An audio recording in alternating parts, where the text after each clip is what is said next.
Melalui kesempatan ini, kami turut menyampaikan terima kasih kepada Dinas Perpustakaan dan Kearsipan Aceh Barat yang telah memfasilitasi terlaksananya kegiatan ini. Semoga aplikasi ini dapat menjadi langkah strategis dalam mendukung pengelolaan arsip yang lebih modern, efektif, dan sesuai dengan kebutuhan zaman.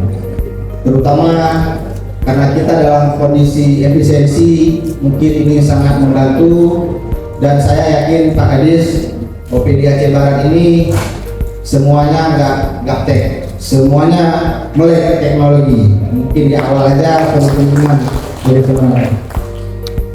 Kita saksikan bersama launching aplikasi Sri Kandi dalam hitungan 5, 4, 3, 2, 1.